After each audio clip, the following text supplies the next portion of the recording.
Hi everyone, good evening. Thank you so much. Morning में मैंने आपसे कहा था कि 7 to 7:30 PM का टाइम आज मेरे लिए फ्री रखिएगा। And now fortunately I have such wonderful set of students कि आप लोग फटाफट से 7 बजे आज लाइव मेरे साथ जुड़ भी गए। आज एक बहुत ही खास टॉपिक के ऊपर हम बात करने जा रहे हैं। वैसे तो इस वीडियो के टाइटल को देखकर आपको समझ आ गया होगा कि किस टॉपिक पर आज हम चर्चा करेंगे। पर ये जो सेशन होगा ये बहुत इंटरैक्टिव सेशन रहेगा, विजुअली बहुत अपीलिंग रहेगा। क्यों? क्योंकि आज हम अयोध्या राम मंदिर को अच्छे से पढ़ने वाले हैं। हिस्टोरिकल बैकग्राउंड, जीएस पेपर 2 के पर्सपेक्टिव से, पेपर 1 के पर्सपेक्टिव से, और यहाँ तक कि आर्किटेक्चर को भी समझेंगे। इतना भव्य, इतना विशाल मंदिर बन रहा है। इस वीडियो को अपने पेरेंट्स के साथ भी शेयर कीजिएगा and please do share this video with your friends and family members as well. क्यों? क्योंकि अपने राम मंदिर के बारे में जानना, उसके पीछे के आर्किटेक्चरल स्टाइल को समझना हर इंडियन के लिए जरूरी है ना? शुरू करें। मंदिर तो वही बना। चलिए आज शुरू करते हैं मंदिर के हिस्टोरिकल बैकग्राउंड और आर्किटेक्चरल स्टाइल को समझना। हिस्टोरिकल बैकग्राउंड किसी भी मंदिर का समझना बहुत ज़रूरी होता है, क्योंकि it's the history that makes us right. And if we understand the historical background of अयोध्या's Ram temple, then only we'll understand the significance of 22nd of January 2024 and why it is being celebrated as Diwali 2.0. Along with the historical background from the perspective of prelims and mains GS paper 2, we also need to understand the temple architectural style. क्योंकि किसी भी मंदिर को जब आप देखते हो, आप उसके आर्किटेक्चर की तारीफ करते हो, सबसे पहले जो आपको दिखता है वो होता है मंदिर का आर्किटेक्चर। और architectural style throughout India बहुत डिफरेंट होता है। North of India we have Nagara style of temple architecture, south of India we have Dravida style of temple architecture, then we have the Vesara style of temple architecture, the Hoysala style, the Vijayanagara style. ये सारी style समझने भी बहुत जरूरी है आपके आने वाले प्रीलिम्स एग्जामिनेशन के लिए। तो इसीलिए आज हम शुरू करने जा रहे हैं हमारे राम मंदिर के टेम्पल आर्किटेक्चर को समझना और उसके हिस्टोरिकल बैकग्राउंड को समझना। टाइमलाइन मैंने आपके सामने शेयर करने वाली हूँ। बहुत ही जल्दी हम एक एक करके 1528 से स्टार्ट करेंगे और 2024 तक जाएंगे। उम्मीद करती हूँ ये सेशन आपको बहुत अच्छा लगेगा। इस सेशन में एट द एंड मैं आपको एक होमवर्क भी देने वाली हूँ। So do watch this session till the very and. I am here for all of you and let's understand the Ram temple. Start करते हैं हमारी टाइमलाइन से। So, according to the most popular version, which is also mentioned in government gazettes, Mughal ruler Babur's general Mir Baqi constructed a mosque after raising a temple at Ram's birthplace, Ram's Janmabhoomi in Ayodhya's Ramkot. तो यहाँ पर मिर बाकी से सब कुछ शुरू होता है। ये पूरी स्ट्रगल की जर्नी शुरू होती है, जहाँ पर ये बाबर के जनरल हुआ करते थे और राम जन्मभूमि में अयोध्या के रामकोट में जो मंदिर था श्री राम लला का, वो इन्होंने रेज ऑफ करवा दिया। अब हम जाते हैं टू द टाइम पीरियड 1853। अब 1853 में क्या होता है? There were religious violence spurring up under the British, and this religious violence also started over the site of Babri Masjid in Ayodhya, the same masjid with this Mir Baqi was responsible for. तो मिर बाकी ने ये जो मस्जिद बनवाया था, उसी के लिए यहाँ पर अब रिलीजियस वायलेंस स्टार्ट हो जाता है कि यहाँ पर तो हमारे राम लला का मंदिर था, ये राम जन्मभूमि है, तो यहाँ पर बाबरी मस्जिद मंदिर को हटवाकर बनवाया गया। तो first time the religious violence starts in 1853. Now, under the rule of Nawab Wajid Shah of Awadh, there were different organizations. One of them was Nirmohis. It was a Hindu sect, Hindu organization. The Nirmohi started up. उन्होंने इस कह सकते हो आप इस objective को सामने रखा कि यहाँ पर मस्जिद से पहले मंदिर था एंड इस मंदिर को डिमोलिश करवाया गया बाबर के एरा में. So this point was raised by the Nirmohi sect. And after 6 months, after this protest was getting coverage and it was booming up, 6 years later, not months but years, 6 years later, Britishers installed a fence to partition the site into two sections. So at one side we had the masjid and the other side we had the Ram Janmabhoomi, the Ram temple. Okay, the Muslims were granted permission to pray within the mosque while the other court was designated for the Hindu use. अब होता क्या है, जैन 1885 का time period आता है जहां पर एक टेम्पल प्रीस्ट होते हैं जिनका नाम है महंत रघुबीर दास। महंत रघुबीर दास, इन्होंने फैजाबाद डिस्ट्रिक्ट में फैजाबाद डिस्ट्रिक्ट के कोर्ट में एक अपील दर्ज कराई, एक पिटीशन दर्ज कराई, and that was to seek approval to construct a canopy, that is एक छत, ठीक है, over outside the mosque, over the Ram Chabutra. The Ram Chabutra was a raised platform outside the mosque, but this petition was rejected. इस petition को reject कर दिया गया। Now the idol of Lord Ram comes up। 1949 का time period आता है, और ये टाइम पीरियड जब मैं डिस्कस करती हूँ किसी के भी साथ, मुझे आज भी गूज बम्स आने लगते हैं। Still to this point, when I'm telling all of this, narrating all this historical background ना, and specifically when I come to 1949, मुझे अभी भी गूज बम्स आ रहे हैं। श्री राम की मूर्ति निकलकर आती है बाबरी मस्जिद के अंदर से। Idol of Lord Ram surfaces inside the Babri Masjid. There was a person called Gopal Singh Visharad. He filed a petition before Faizabad court. उन्होंने कहा कि हमें तो इस मूर्ति की पूजा करनी है। हशीम अंसारी अयोध्या के ही रहने वाले थे, वो भी कोर्ट गए और उन्होंने कहा कि इन आइडल्स को यहाँ से रिमूव कर दिया जाए, और and it should be allowed to remain inside of the masjid, but यहाँ से अभी इसको रिमूव कर दो, बाद में इसका देखेंगे क्या होना है क्या नहीं करना है। The government locked the place, but the priests were allowed to perform the daily puja. तो एक बहुत ही इंपॉर्टेंट पिक्चर भी निकल के आती है जो मैं आपके साथ टेलीग्राम पे भी शेयर करूंगी, where the priest are decorating the idols जो निकल कर आई थी लॉर्ड राम की, और उनकी पूजा हो रही थी। बट स्पेसिफिकली टाइम आता है 1961 का, यहाँ मैं लिख देती हूँ, Lord Ram idol surfaces inside Babri Masjid, ठीक है। अब होता क्या है, 1961 का टाइम पीरियड आ जाता है। What happens in 1961? There was a petitioner who filed a suit pleading for restoration of the property to Muslims. Now it was the Sunni Central Waqf Board जिन्होंने पिटीशन फाइल की फैजाबाद सिविल कोर्ट में, और उन्होंने कहा कि बाबरी मस्जिद जो है वो सुन्नी सेंट्रल वक्फ बोर्ड की प्रॉपर्टी है, ठीक है। अब यहां से शुरू होती है लड़ाई। 1980 का टाइम पीरियड आता है, we are moving on to 1980s time period. There was a committee called, मैं यहाँ पर लिख देती हूँ कमिटी का नाम, VHP। आप जानते होंगे इसका फुल फॉर्म, इट इज विश्व हिंदू परिषद पार्टी, ठीक है। So a committee which was led by, right it down, Vishwa Hindu Parishad party. परिषद पार्टी, देखिए एक कहानी की तरह समझेंगे तो याद रहेगा, ठीक है। तो there was a committee which was led by Vishwa Hindu Parishad party. It was established. What was the objective? Objective was to liberate the birthplace of Lord Ram and construct a temple in the honor of Lord Ram. Ayodhya के court ने order किया मस्जिद को कि आपको इस place को Hindus के लिए भी ओपन करना पड़ेगा, क्योंकि जो मूर्ति थी वो मस्जिद से ही तो निकली थी और वहीं पर ही रखी हुई थी। So the Ayodhya court in 1986 ordered the Babri Masjid that you have to open the place for the Hindus to offer their prayers। 1986 में ये कोर्ट ने डायरेक्शन दिया। And then there was a petition which was filed by Hari Shankar Dubey, who was the district judge in Ayodhya। So, upon a plea by Hari Shankar Dubey, Ayodhya issued an order, the district judge in Ayodhya issued an order to open the gates of the contested mosque। तो finally 1986 में जो order दिया गया उसके चलते हरिशंकर दुबे ने ये petition file की थी, तो डिस्ट्रिक्ट जज ऑफ अयोध्या ने कहा कि चलिए मस्जिद की गेट ओपन कर दीजिए। Now the Hindus can also pray and worship to Lord Ram inside the मस्जिद।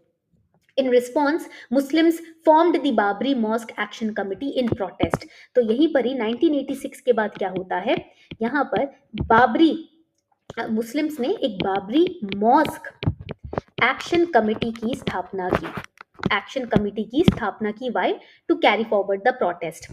And in compliance with the court's directive or order, the government under Rajiv Gandhi ordered the unlocking of the gates of Babri Masjid। उस वक्त राजीव गांधी जी की government थी और उन्होंने court के order की respect की और उन्होंने बाबरी मस्जिद के गेट्स खोल दिए।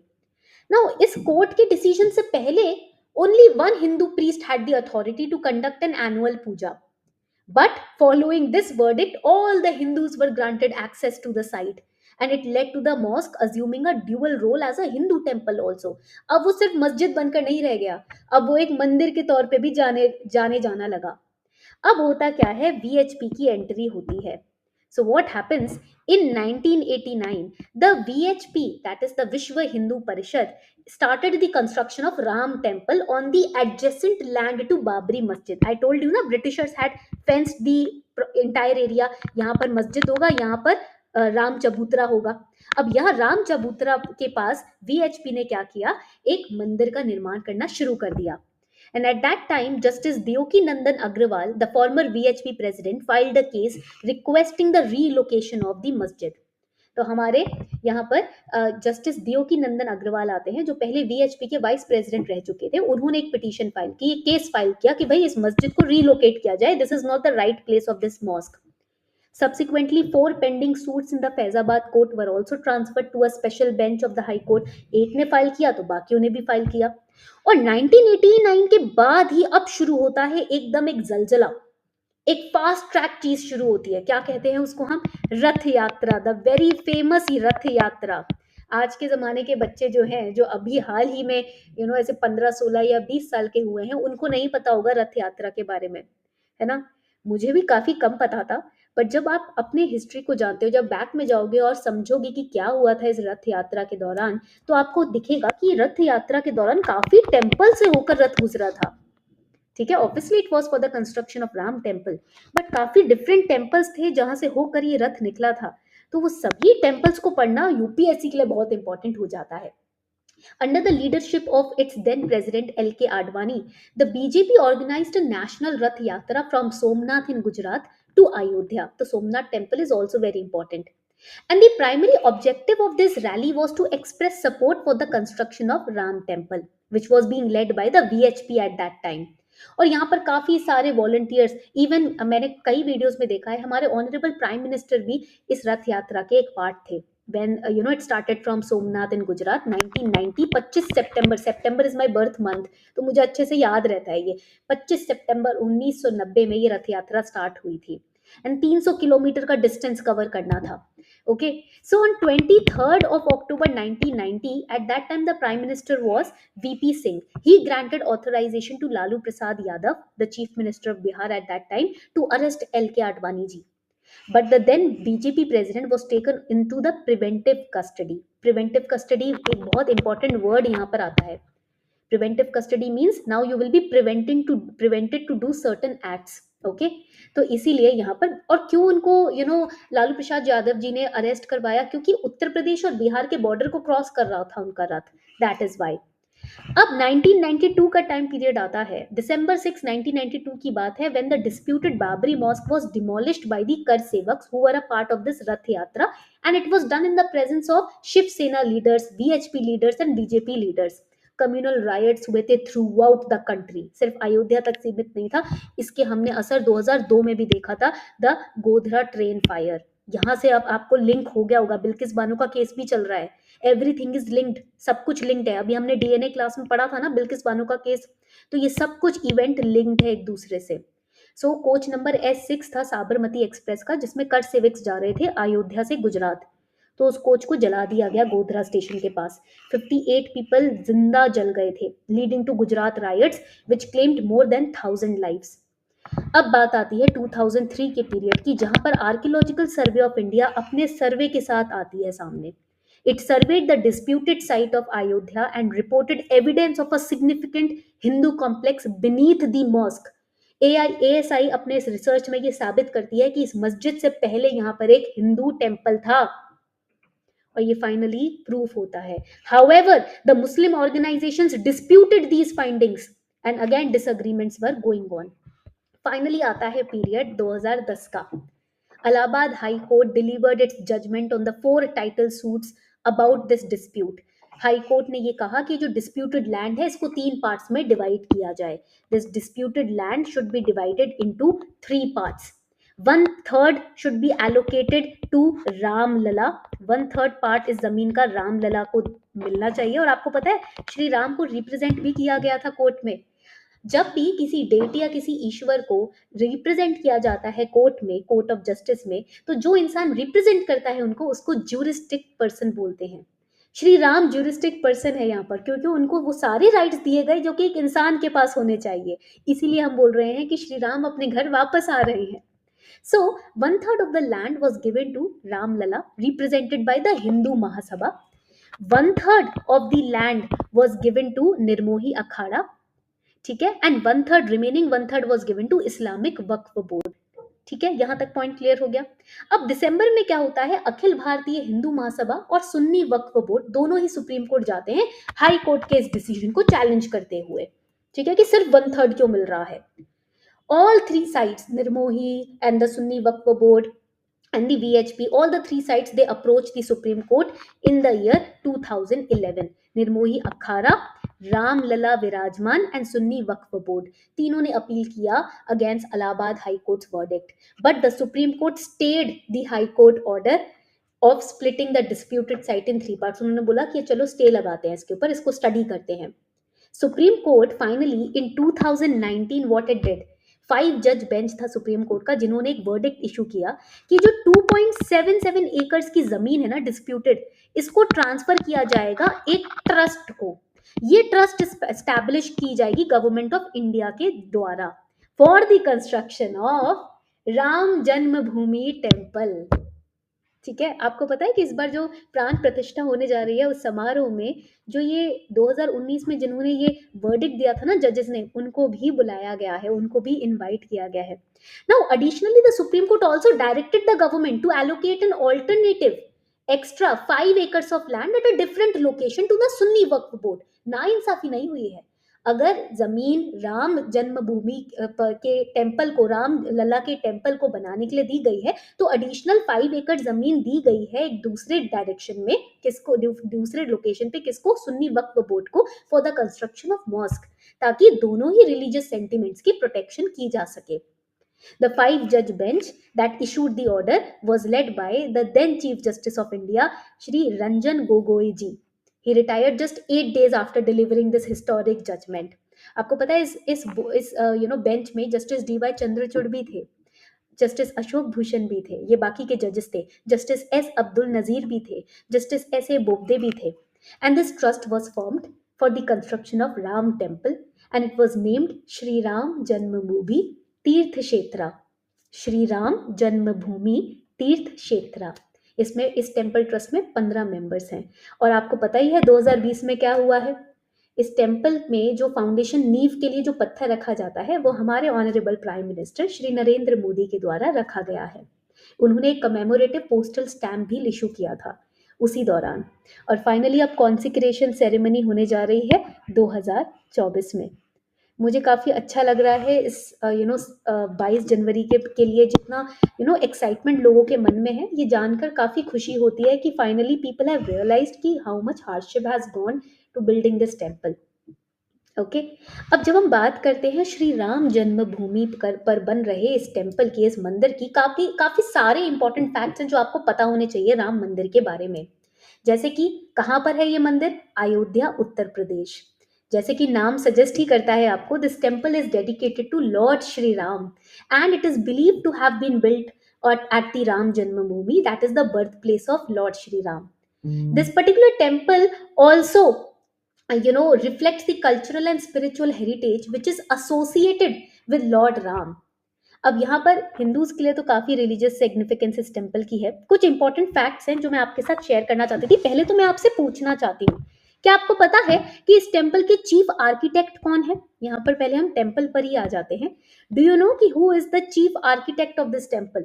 जल्दी से बताएं। So the chief architect, I will write it down over here ताकि ये ना छोटी छोटी चीजें हैं जो आपको पता होनी चाहिए। The chief architect of this temple is Chandrakant Sompura, या हम इनको सोमपुरा भी बोलते हैं उनके नाम को। So basically it is Chandrakant Sompura.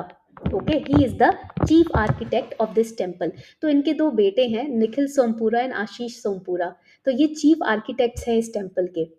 And इसके डिज़ाइन एडवाइजर्स जो रहे हैं वो आईआईटी के कैंपस से आते हैं, IIT Guwahati, IIT Chennai, IIT Bombay, NIT Surat. तो यहाँ से आ रहे हैं हमारे डिज़ाइन एडवाइजर्स। कौन सी कंस्ट्रक्शन कंपनी इसमें मंदिर के निर्माण में इन्वॉल्व है? It is L&T, Larsen and turbo. और इस मंदिर के प्रोजेक्ट मैनेजमेंट कंपनी कौन सी है? TCEL, Tata consulting engineers limited. और आपने रामलला का वो बहुत ही बेहद खूबसूरत मूर्ति तो जरूर देखी होगी। आपको पता है इसके स्कल्प्टर्स कौन है? अरुण योगीराज मैसूर से, गणेश भट्ट एंड सत्यनारायण पांडे। ये तीनों, अरुण जी, गणेश जी और सत्यनारायण पांडे जी, तीनों ने ही मिलकर ये भव्य मूर्ति की रचना की है। मैं इसके पीछे के आपको सिग्निफिकेंस, स्पिरिचुअल सिग्निफिकेंस भी समझाने वाली हूँ। इस मंदिर का जो आर्किटेक्चरल स्टाइल आप देखोगे, it is of that of a Nagara style of architecture. अब नागर स्टाइल ऑफ आर्किटेक्चर में क्या होता है? बेसिकली अगर आप देखो, एक प्रदक्षिणा पार्ट होता है, यानी कि आप मंदिर में घूमकर प्रदक्षिणा ले सकते हैं। ठीक है, you can circumambulate. This particular Nagara style of temple architecture was developed around 5th century AD। अब प्रदक्षिणा पाथ के अलावा यहाँ आप देखोगे, this is the raised uplifted platform where the devotees can sit calmly. This platform is known as जगती। मंदिर के स्टेयर्स के पास आप देखोगे, ये रेस्ड उठा हुआ प्लेटफॉर्म होता है जहां पर आराम से आप बैठ के, भक्त लोग जो होते हैं वो अपने मंत्र जाप कर सकते हैं, पीसफुली बैठ सकते हैं। They can absorb the vibes of the temple, so that place is called जगती। As you enter on the steps of the mandir and you enter the hall, this hall, the first hall that comes, is known as mandapa. So the devotees can stand here, offer their prayers, ring the bell, sit over here, perform dance जब कुछ special occasion होता है। This area is known as mandapa and the मंदिर is situated over here। यहाँ पर ये मंदिर होता है। तो मंदिर में आप देखेंगे बिल्कुल सेंटर में there will be a sanctum sanctorum which is also known as the womb house, गर्भगृह, जहां पर मंदिर का गर्भ होता है, जहां हमारे ईश्वर बैठे होते हैं, विराजमान होते हैं, जहां मूर्ति, मंदिर की मेन मूर्ति स्थापित होती है। ठीक है, अब मैं आपको एक्चुअल मंदिर, नगर स्टाइल ऑफ टेम्पल आर्किटेक्चर जो होता है उसके बारे में थोड़ी सी और जानकारी देती हूँ। यहाँ पर अगर आप इस मंदिर को देखेंगे, नगर स्टाइल में ही बना है। ये पूरा मेरा हैंडमेड है, मतलब मैंने खुद ही विजुअल्स बनाए हैं। और आप देखेंगे ये जो शिवलिंग मैंने बीच में स्थापित किए हैं, ये भी मैंने खुद ही बनाए हैं। तो मैंने सुबह आपको बोला था ना कि मैंने कुछ खुद आपके लिए बहुत स्पेशल बनाया है आज, वो यही है। अगर आप यहाँ देखेंगे, आपको समझाने के लिए कि नगर स्टाइल ऑफ टेम्पल आर्किटेक्चर क्या होता है। यहाँ देखेंगे, जब हम मंदिर को समझते हैं तो आप देख रहे होंगे यहाँ पर कि this is the main area of the mandir where the deity is placed. अब आप देखेंगे प्लेसमेंट कैसे होती है मूर्ति की। जो टॉप शिखर है ना, कलश जहां पर रखा जाता है मंदिर का, उसके बिल्कुल नीचे सेंटर में मंदिर में लिंग को, या फिर जो भी ईश्वर की पूजा हो रही है, अगर इन केस रामलला की पूजा हो रही है, तो मूर्ति को बिल्कुल बीच में, मध्य में रखा जाएगा, कलश से बिल्कुल मध्य में। This imaginary line is known as axis mundi. It is said through this line the consciousness of the deity merges with the consciousness of the universe. Okay, then we have this plate on which the kalash is placed. This plate is known as amalaka to give the support to the kalash which is placed on top of the temple. This raised elevation of the temple is known as shikhara, shikhar, elevation. Okay, and in case अगर Dravida style of temple architecture है, ठीक है, जिसको हम South Indian style of temple architecture भी बोलते हैं, तो आपको मुझे बताना है कि एलिवेशन को क्या बोला जाता है। ठीक है, what this elevation is known as in the South Indian temple architectural style. In the comment section I want your answers. अब जैसे मैंने आपको बताया, when you enter the stairs and then through the stairs you enter the temple, the first platform that you are standing on is known as the mandapas. यहाँ सभी भक्त जन खड़े होते हैं पूजा अर्चना करने के लिए। Okay, through here you can see the deity also when you are standing over here, है ना, यहाँ से आप डेटी डायरेक्टली देख सकते हो ईश्वर को। and this is particular the stairs, and here the raised platform where you can finally sit and relax is known as jagati. Okay, अब इस सैंक्टम सैंक्टोरम को, जहां पर ईश्वर की प्रतिमा रखी जाएगी, उसको हम क्या बोलते हैं? सैंक्टम सैंक्टोरम और गर्भगृह और वूम हाउस। ओके, यहां तक पॉइंट क्लियर हो गया। Another important point that I wanted to share, in Nagara style of temple architecture usually 90% of the time wooden structures are used to increase the height of the temple। नीचे ये जो आप देखोगे ना, जिसके ऊपर टेम्पल को बनाया गया, the plank or the plinth on which the temple is constructed, usually 90% of the time wooden structures use किए जाते हैं उसको ऊपर उठाने के लिए। Okay, because it is said कि जब भी आप मंदिर में जा रहे हैं या आपके घर में भी अगर मंदिर है, तो जो ईश्वर की प्रतिमा रखी हुई है, विराजमान की है, वो आपके आई लेवल पे होनी चाहिए, अब थोड़ी ऊपर रेस्ड एलिवेटेड होनी चाहिए, ठीक है? So that is why this basically a kind of a platform is created on which the temple is built. Another important point over here that I wanted all of you to understand is कि जब हम Nagara style of temple architecture की बात करते हैं, where is it the most prevalent? It is prevalent in North India. N for Nagara and N for North India. Always remember this.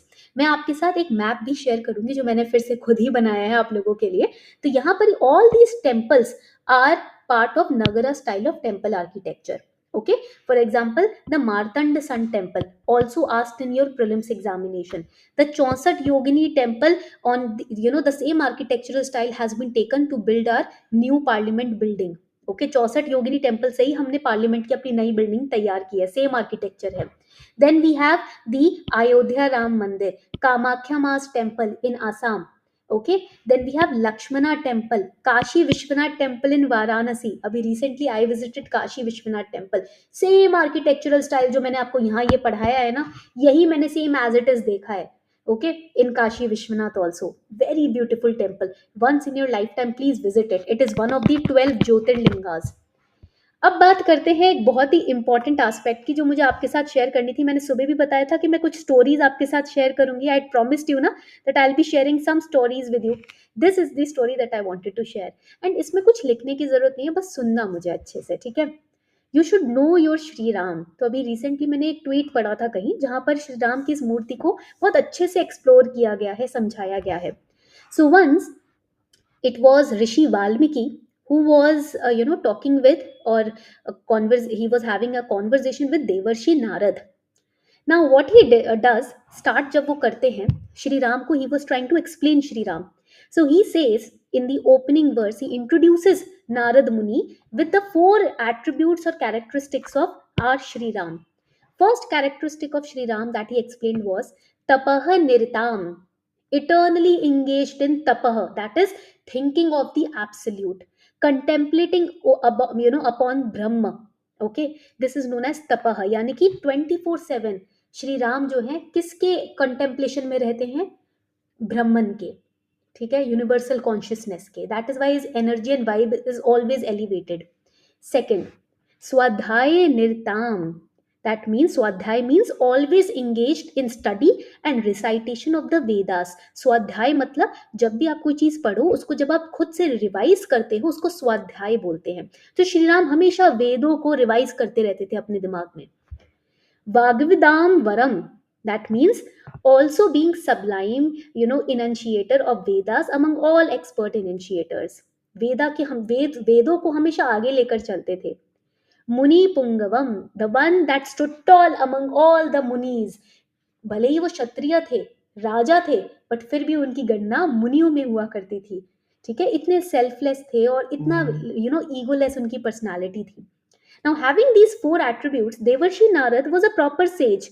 ठीक है? So he asked sage Valmiki, वो खुद भी जानते थे बट फिर भी वो चाहते थे कि सेज वाल्मीकि उनको समझाएं. He said कि let's discuss how Shri Ram was always thinking about the Vedas, how he was always contemplating upon the absolute. तो कहा जाता है कि नारद मुनि जो हैं वो कौन है? वो मानस पुत्र हैं ब्रह्मदेव के, राइट? हमको ये बात पता है. और ये भी कहा जाता है कि नारद मुनि 24/7 सिर्फ और सिर्फ नारायण का नाम जपते रहते हैं. So he says Valmiki told Narad Muni कि why are you asking this question कि how Shri Ram is thinking every moment he is contemplating on the Vedas, thinking about the absolute, when you yourself are an example of swadhyay, because you also keep chanting the name of Narayana 24/7. आप भी तो उन्हीं का ध्यान करते रहते हो, तो आप मुझसे क्यों पूछ रहे हो कि श्री राम ध्यान कैसे कर सकते हैं ईश्वर का 24/7? इतने काम होते हैं दुनिया में. That's when Shri Narad Muni, he laughed and he said, yes, I understood what you are trying to say. I just wanted the world to be more aware about Shri Ram's attributes so that they can also imbibe those qualities. तो मैं इसीलिए आपके मुंह से लोगों को awareness लोगों के बीच में फैलाना चाह रहा था, ताकि आप भी लोगों तक बात पहुंचा सके कैसे हम भी श्री राम के क्वालिटीज को अपनी लाइफ में जीवंत कर सकते हैं. So this is what I wanted to share with all of you. तो ये है हमारा आज का राम मंदिर का सेशन। चाहती थी कि ये सारे पॉइंट आप लोगों के साथ शेयर करूं ताकि 22 जैन से रिलेटेड जो अवेयरनेस है ना वो और इंक्रीज हो, मैनीफोल्ड हो। आपसे रिक्वेस्ट करती हूँ कि इस सेशन को, ये काफ़ी स्पेशल सेशन है, इसको अपने फ्रेंड्स, फैमिली मेंबर्स, रिलेटिव्स के साथ शेयर ज़रूर कीजिएगा। ओके। एंड 22 जनवरी को एक बहुत ही पॉजिटिव माइंडसेट के साथ श्री राम के एट्रीब्यूट्स को अपने लाइफ में इम्बाइब करते हुए, अपनी लाइफ में ढालते हुए, अपने जीवन का एक और बोल सकते हैं फ्रेश स्टार्ट करने की कोशिश कीजिएगा, है ना। तो इसी नोट पर एक मेरे दिमाग में एक श्लोक, एक मंत्र आ रहा है जो आपके साथ शेयर करना चाहती हूँ। कहते हैं अगर इस मंत्र का हम जाप निरंतर करते हैं, when we are reciting this mantra, all our stress and anxiety and over thinking it goes away. It is said कि mantras are used to calm down our mind. तो जब भी एंजाइटी हो ना किसी सिचुएशन में, तो कोई भी मंत्र का चैंट आप कर सकते हैं। So I wanted to share this with you. It's Shri Ram Ram Rameti Rame Rame Manorame Sahasranam Tattulyam Ram नाम वरानने। इसी नोट पर आज मैं इस सेशन को ओवर करती हूँ। Thank you so much for being here. आज हमने यूपीएससी के पर्सपेक्टिव से काफ़ी सारी चीज़ें जानी है, बट आपके लिए एक होमवर्क मैं देना चाहती हूँ। In the comment section after this class ends, I will be going through your comments. You have to tell me 5 points on the Nagara style of temple architecture. 5 points मुझे Nagara style of temple architecture में comment section में आप बताओगे just after this class. Okay, till then, thank you so much everyone for watching this session. Namaste.